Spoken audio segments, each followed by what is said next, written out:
Hello guys ji, welcome back on pharma educational hub.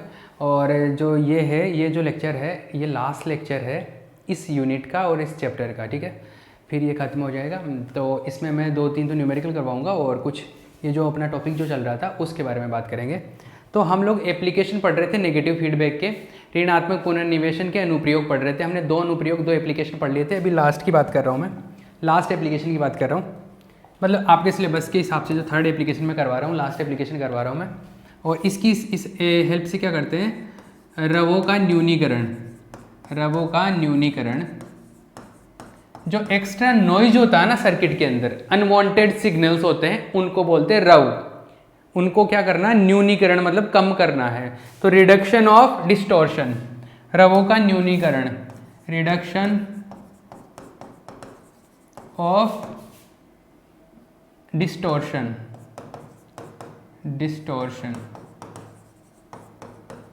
तो जो extra signal है जो अपने काम के लिए अनवांटेड सिग्नल, क्या होता है कभी भी सर्किट को जोड़ते हैं ना, तो इतने सारे वायरिंग की वजह से अलग अलग इलेक्ट्रोमैग्नेटिक इफेक्ट भी जनरेट हो जाते हैं। उन सब की वजह से क्या होता है, सर्किट में अनवांटेड सिग्नल आ जाते हैं।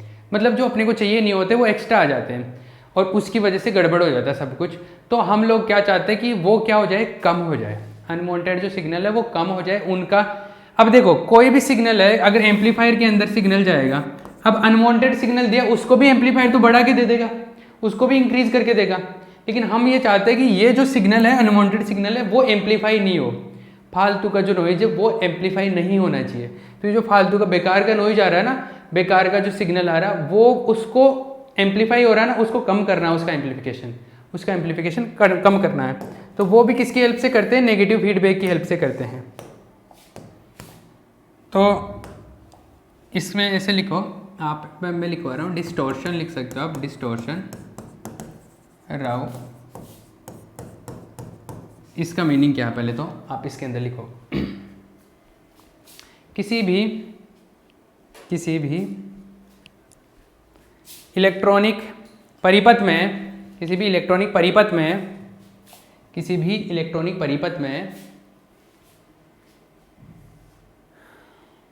कुछ अवांछनीय संकेत उत्पन्न हो जाते हैं। इन अवांछनीय संकेतों को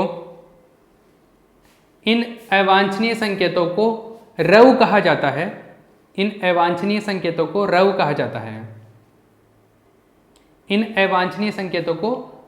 जाता है। The unwanted signals in an electronic circuit, the unwanted signals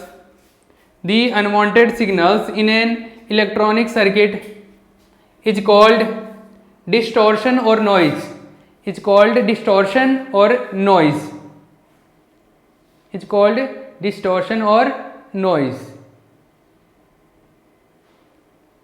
ठीक है, इसको क्या बोलते थे, रव बोलते। इसको क्या करना है, इसको कम करना होता है।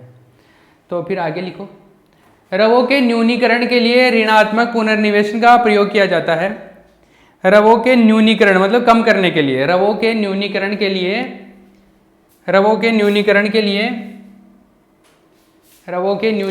लिए ऋणात्मक पुनर्निवेशन का प्रयोग किया जाता है। For the reduction of distortion negative feedback is used. ठीक है, इसका मैं डायरेक्ट फॉर्मूला बता देता हूँ। इसके डेरिवेशंस के बारे में इतना बात नहीं करेंगे, कभी पूछा नहीं गया है। अभी ये मतलब एक्स्ट्रा टॉपिक है एक तरीके से देखा जाए तो। ये अभी से पहले भी जो पढ़ाया था वो काफ़ी इंपॉर्टेंट था। इसको तो आप डायरेक्ट ऐसे देख लो। देखो मान लो कि कोई वोल्टेज है, वो एक्स्ट्रा वोल्टेज आ रहा है जो रिडक्टेड है, जो डिस्टॉर्टेड वोल्टेज है, रव वाला जो है वो ये है VD। एक बार मैं इसको लिख देता हूँ फिर मैं इसको समझाता हूँ। जैसे नॉर्मली अगर फीडबैक नहीं लगाओगे तो जो डिस्टॉर्शन वोल्टेज होगा ये होगा बिना पुनर्निवेशन के रव, डिस्टॉर्शन विदाउट फीडबैक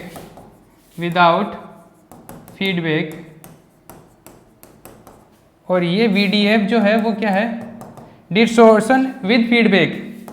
पुनर्निवेशन लगाने पर जो डिस्टॉर्शन रहेगा, पुनर्निवेशन के साथ रव, डिस्टॉर्शन विद फीडबैक। तो फीडबैक लगाने के बाद में आपका जो डिस्टॉर्शन आ रहा है, जो रव आ रहा है, वो ये है। तो एक सेकंड, ठीक है, ये फीडबैक के साथ में है और ये फीडबैक के बिना है, ठीक है। तो कौन ज्यादा है? देखो नेगेटिव फीडबैक में क्या होता है, फॉर नेगेटिव फीडबैक ऋणात्मक पुनर्निवेशन, ऋणात्मक पुनर्निवेशन के लिए क्या होता है, ऋणात्मक पुनर्निवेशन के लिए 1 माइनस ए बीटा जो होता है, इसका वैल्यू 1 से ज़्यादा होता है। इसका वैल्यू 1 से ज़्यादा होगा तो ये 1 से ज़्यादा होगा तो कौन बड़ा होगा?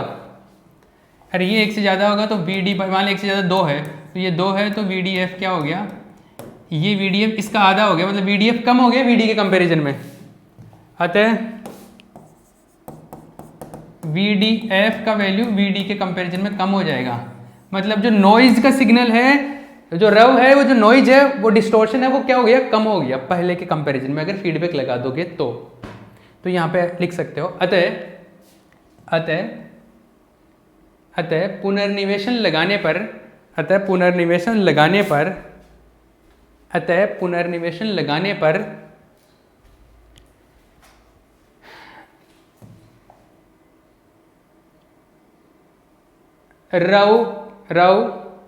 रव के ब्रैकेट में लिख लेना, विरूपण भी लिखते हैं इसको, विरूपण का मान कम हो जाता है, विरूपण का मान कम हो जाता है। Hence after applying feedback circuit, the distortion will decrease,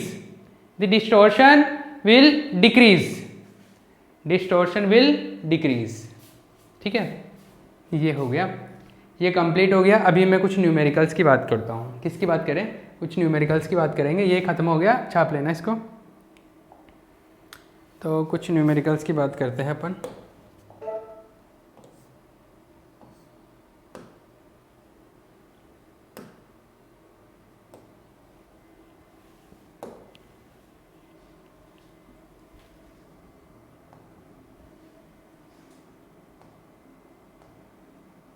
देखो भैया, ये कोई क्वेश्चन है, इस क्वेश्चन के बारे में बात करते हैं। दिख रहा ना? एक सेकंड में देख लूँ कि आपको सही विजिबिलिटी आ रही है कि नहीं।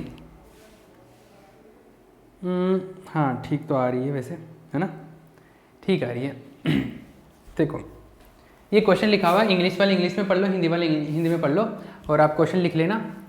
एक प्रवर्धक की वोल्टता लब्धि -100 है ना, दी voltage gain of N amplifier is -100। Band चौड़ाई जो है, बैंड विड्थ है, वो कितनी 2 मेगाहर्ट्ज है, बैंड विड्थ भी गिवन है। पुनर्निवेशी गुणक, पुनर्निवेशी गुणक का मतलब है जो फीडबैक रेशियो है वो 120 है, ये चीज़ें गिवन है। अब पूछा क्या गया, पुनर्निवेशी प्रवर्धक की वोल्टता लब्धि, वोल्टेज गेन और बैंड चौड़ाई, ये दो चीज़ें पूछी गई, बैंड विड्थ और क्या गेन पूछा है ना, ये दो चीज़ें पूछी। तो मैं एक एक चीज़ लिखता हूँ क्या क्या दिया हुआ है। सबसे पहले एक लाइन पढ़ूंगा। एक प्रवर्धक की वोल्टता लब्धि, ये है गेन है, वोल्टेज गेन है, -100 है, तो हम लोग लिखते हैं इसको, ये वोल्टेज गेन। क्वेश्चन जो है उसका आंसर है ये, सॉल्यूशन। क्वेश्चन लिख लेना आप पहले वहाँ से। तो सॉल्यूशन है वोल्टेज गेन है A = -100, एक चीज़ पता चल गई अपने को। आगे देखो, आगे बैंड विड्थ जो है, बैंड चौड़ाई है 2 मेगाहर्ट्ज, तो बैंड विड्थ भी गिवन है, बैंड विड्थ जो गिवन है 2 मेगाहर्ट्ज, बैंड विड्थ है डेल्टा F बोल देता हूँ इसको, और ये होता है F higher minus F lower, ये कितनी है 2 मेगाहर्ट्ज, और 2 मेगाहर्ट्ज, मेगा का मतलब होता है 10⁻6 हर्ट्ज, ये है, ठीक है। दो चीज़ें हैं, आगे चलते हैं। आगे क्या है, पुनर्निवेशी प्रवर्तक, हाँ एक और पुनर्निवेशी गुणक 1/20 सहित ऋणात्मक पुनर्निवेशी लगाया गया है, नेगेटिव फीडबैक है, और पुनर्निवेशी गुणक जो है नेगेटिव फीडबैक रेशियो है, फीडबैक रेशियो क्या 120। फीडबैक रेशियो क्या होता है, बीटा होता है, तो बीटा का जो वैल्यू है वो कितना है 1/20 120 1/20। ठीक है। आगे पूछा क्या है, पुनर्निवेशी प्रवर्धक की वोल्टालब्धि वोल्टेज गेन कैलकुलेट करना है, एक तो मतलब गेन कैलकुलेट करना है, एक बैंड चौड़ाई ज्ञात कीजिए बैंड विड्थ। तो आपको एक तो AF कैलकुलेट करना है, एक बैंड चौड़ाई कैलकुलेट करनी है फीडबैक के साथ में डेल्टा F डैश, ये दो चीज़ें कैलकुलेट करनी है। ठीक है। तो देखो ये दो चीज़ें कैलकुलेट करनी है। तो सबसे पहले तो AF के बारे में बात करूं मैं। सिंस AF का जो फॉर्मूला होता है फीडबैक के साथ में वो क्या होता है A/1 - A बीटा। ए तो पता है मुझे, ए कितना है -100, 1 माइनस ए का वैल्यू 100 -100 तो माइनस प्लस हो जाएगा। बीटा का वैल्यू कितना है, बीटा इज 120 1/20 तो 1/20 है ये। ठीक है। तो ये देखो AF जो है वो आ गया -100 बाई ये हो गया कितना 5, तो ये 5 + 1 6 हो गया ये जो भी वैल्यू आ जाएगा वो आ जाएगा -1 और ये 6 और 6 ही आ जाएगा -16.6। ये AF आ गया अपने पास में। क्लियर। AF का वैल्यू तो सीधा सीधा आ गया। ये क्या आ गया, वोल्टेज गेन आ गया, मतलब जो लब्धि है आफ्टर फीडबैक लगाने के बाद में। अब डेल्टा F डैश चेक करना है। ये फीडबैक लगाने के बाद में जो इसकी फ्रीक्वेंसी का जो डिफरेंस है, मतलब फीडबैक लगाने के बाद में पुनर्निवेशन लगाने के बाद में जो बैंड विड्थ है वो निकालनी है। तो देखो डेल्टा F डैश ये क्या होता है, F हायर फ्रीक्वेंसी जो होती है ना फीडबैक के साथ में वो, और F लोअर फ्रीक्वेंसी जो होती है फीडबैक के साथ में वो। F हायर फ्रीक्वेंसी का एक फॉर्मूला लिखा था, अगर आपको याद हो तो F हायर फ्रीक्वेंसी ऐसा लिखा था, जो नॉर्मल हायर फ्रीक्वेंसी है इंटू 1 - A बीटा ये होता था। और FLF ये लोअर फ्रीक्वेंसी का जो होता था वो होता था FL/1 - A बीटा, ये फॉर्मूला होता था। ठीक है, ये चीज थी। समझ में आ रहा कुछ। ये FLF लोअर फ्रीक्वेंसी जो थी ना फीडबैक के साथ में उसका फॉर्मूला ये था, और हायर फ्रीक्वेंसी फीडबैक के साथ में उसका फॉर्मूला ये था। दोनों का वैल्यू यहाँ पे पुट करो, तो दोनों का वैल्यू पुट करेंगे तो डेल्टा F डैश जो आएगा FLF HF का वैल्यू आ जाएगा ये FH1 - A बीटा, और इसका वैल्यू आएगा -FL1 - A बीटा। ये मिला। चलो ये चीज़ तो आ गई मेरे पास में। हाँ ये चीज़ है।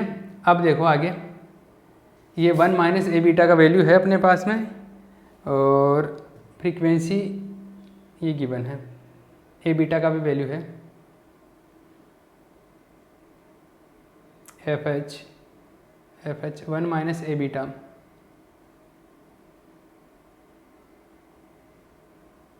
एक सेकंड, 2 मेगाहर्ट्ज़। और भी कुछ गिवन है क्या, बुक कहाँ गई, बुक क्या वो क्वेश्चन कहाँ है। ये है पुनर्निवेशी प्रवर्धक की वोल्टालब्धि तथा बैंड चौड़ाई ज्ञात कीजिए। तो बैंड चौड़ाई band width -120 beta band width. चलो ठीक है, ये इसमें आगे चलो आप तो यहाँ तक मिला अपने को। अब देखो इसमें 1 - A बीटा, A बीटा का वैल्यू 1 - A बीटा का वैल्यू हम लोग कैलकुलेट कर सकते हैं। 1 - A बीटा का वैल्यू यहाँ से देखो 1 - A बीटा 1 - A बीटा देखो, पहले मैं 1 - A बीटा का वैल्यू कैलकुलेट कर लेता हूँ। सिंस 1 - A बीटा 1 A का वैल्यू कितना है, A का वैल्यू है 100 है ना, A का वैल्यू 100 है कि हाँ कितना 100 है, -100 है, तो माइनस प्लस हो जाएगा, और इसका वैल्यू है 1/20 बीटा का, तो ये कितना हो गया 6 हो रहा था इसका वैल्यू है ना, इसका वैल्यू 6 है। तो देखो डेल्टा F डैश ये हो गया FH और इसका वैल्यू हो गया 6 माइनस FL इसका वैल्यू हो गया 6, ये मिला मुझे। चलो ये अपने को पता चल गया यहाँ से। अब इसके अंदर मैं क्या कर सकता हूँ, इसको लिख सकता हूँ, एलसीएम ले लूँ यहाँ पे, एलसीएम ले 36 FH माइनस FL, ये मिला। तो यहाँ से FL का वैल्यू, वैसे FL का वैल्यू काफ़ी कम है ना, FH का वैल्यू देखो एफ एल का वैल्यू वैसे ही कम होता है, एफ एच का वैल्यू काफ़ी और ज़्यादा होगा, तो इसको मैं इस तरीके से भी लिख सकता हूँ अप्रोक्सीमेटली।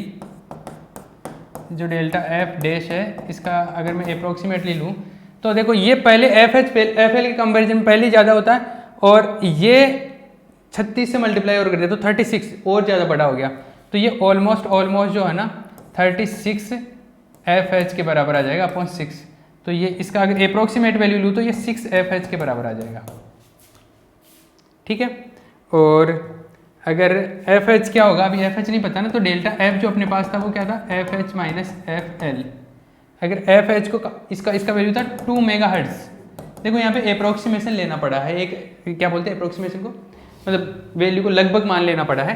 तो एफ एच का वैल्यू अगर काफ़ी ज़्यादा हो, एफ एच का वैल्यू काफ़ी ज़्यादा है एफ एल के कंपेरिजन में, तो मैं मान लो इसको मान लेता हूँ लगभग इसको ऐसे मान लेता हूँ, डेल्टा एफ जो होगा वो ऑलमोस्ट एफ एच के बराबर हो जाएगा, और ये 2 मेगाहर्ट्ज के इक्वल हो जाएगा, ठीक है। तो ये 2 से मल्टीप्लाई कर दूंगा तो डेल्टा एफ डैश इसका वैल्यू आ जाएगा लगभग ऑलमोस्ट एफ एच का वैल्यू 2 मेगाहर्ट्ज, मतलब ये कितना आएगा 12 मेगाहर्ट्ज। इससे तो कम ही आएगा एक्चुअल में तो, लेकिन ऑलमोस्ट इतना आ जाएगा 12 मेगाहर्ट्ज के बराबर।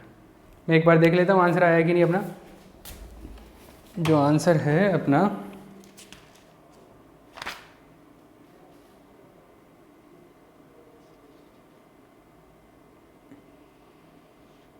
आंसर आ गया है अपना, यही है आंसर इसका।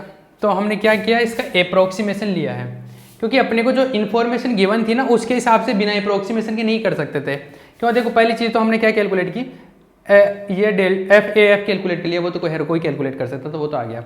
उसके बाद में डेल्टा एफ डैश कैलकुलेट किया, तो उसके लिए हायर फ्रीक्वेंसी लोअर फ्रीक्वेंसी, और हायर फ्रीक्वेंसी लोअर फ्रीक्वेंसी का ये बिना फीडबैक के और आफ्टर फीडबैक है, तो इन दोनों के वैल्यू ये इस तरीके से, ये फॉर्मूले जो हमने कैलकुलेशन किया था ना फ्रीक्वेंसी वाला, उस फ्रीक्वेंसी वाले में ये दोनों के फॉर्मूले आए थे।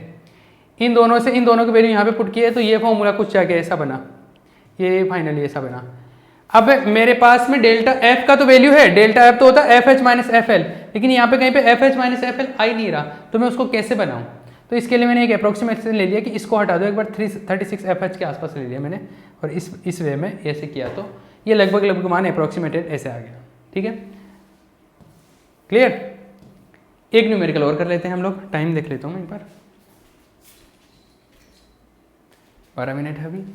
ये लास्ट न्यूमेरिकल होगा, लास्ट क्वेश्चन होगा इस चैप्टर का। एक न्यूमेरिकल और कर लेते हैं हम लोग।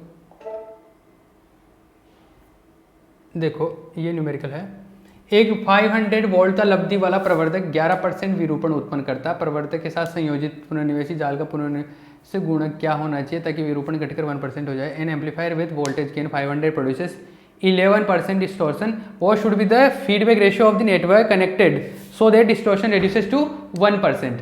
इंग्लिश वाले इंग्लिश में लिख लो, हिंदी वाले हिंदी में लिख लो। देखो क्या है ये क्वेश्चन, क्या है इसको समझ लो। एक 500 वोल्ट का लब्धि वाला प्रवर्धक गिवन है, तो वोल्ट का लब्धि कितना है 500 है, गेन कितना है 500। आगे और क्या पता है, प्रवर्धक 11% विरूपण उत्पन्न करता है। विरूपण मतलब रव मतलब डिस्टोर्शन, डिस्टोर्शन कितना है 11%, मतलब वीडी कितना है 11% की बात कर रहा हूँ। 11% का मतलब होता है 11/100 मतलब 0.11, ठीक है। प्रवर्धक के साथ संयोजित करने पर के साथ पुनर्निवेशी जाल का पुनर्निवेशी गुणक क्या होना चाहिए। अभी फीडबैक लगा दिया, और फीडबैक लगा दिया तो बोलो फीडबैक रेशियो क्या होना चाहिए। पुनर्निवेशी गुणक का मतलब फीडबैक रेशियो, मतलब बीटा क्या होना चाहिए अगर विरूपण घटकर 1% हो जाए, मतलब डिस्टोर्शन कितना हो जाए 1%। फीडबैक लगाने के बाद में डिस्टोर्शन कितना हो जाए 1%। फीडबैक लगाने के बाद में ये हो जाता है 1%। 1% का मतलब हो गया 1/100 मतलब 0.01, ठीक है। तो इस टाइम पर बीटा का वैल्यू क्या होना चाहिए, बीटा क्या होना चाहिए ये पूछा गया है। तो इसमें कोई रिलेशन होता है कि अपने पास में इसमें कोई रिलेशन होता है, एक VDF जो होता है वो VD/1 माइनस ए बीटा का एक फॉर्मूला होता था। लास्ट डेरिवेशन पढ़ा हमने, सबका वैल्यू पता है। इसका वैल्यू होता है 0.01 इज इक्वल्स टू VD का वैल्यू है 0.11/1 माइनस ए बीटा। ए का वैल्यू 500, बीटा का वैल्यू कैलकुलेट करना है। तो मैं इसको एक बार इधर ले आता हूँ 1 माइनस 500 बीटा, और ये 0.11/0.01। इसको 100 से मल्टीप्लाई कर दो, इसको भी 100 से मल्टीप्लाई कर दो, तो 11 बच गया इधर, 11 इधर आया तो 1 minus 500 beta is equals to 11, ये 11 बचा। तो इधर आया देखो क्या, ये इसको इधर ले आऊँगा तो ये बचा 1 minus 11 is equals to 500 beta. तो बीटा का वैल्यू आ गया -10/500, तो बीटा का वैल्यू आ गया -1/50, ये आ गया। एक बार मैं आंसर मैच कर लेता हूँ। आंसर आपका ठीक है भैया, आंसर आ गया।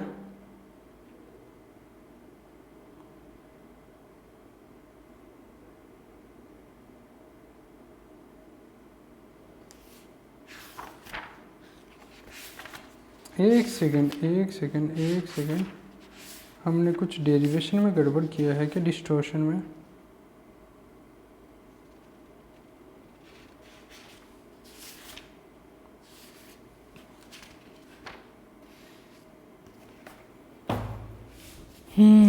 हाँ,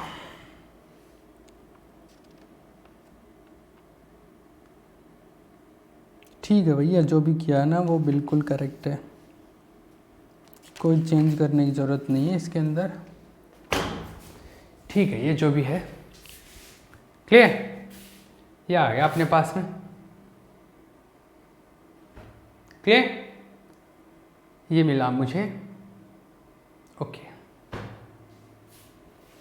तो ये आपका हो गया। कुछ कुछ छोटे क्वेश्चंस और आते हैं, जैसे लैंग्वेज वाले क्वेश्चंस होते हैं, उनको मैं बाद में कभी और चीज़ें करवा दूंगा जब न्यूमेरिकल करवाऊंगा तब। बाकी ये आपका 3rd यूनिट कंप्लीट हो गया है। 4th यूनिट इससे भी इजी यूनिट है, उसमें 2 पोर्शन है, एक तो बाइनरी वाला लॉजिक गेट्स वाला पार्ट है, एक है ऑसिलेटर वाला पार्ट।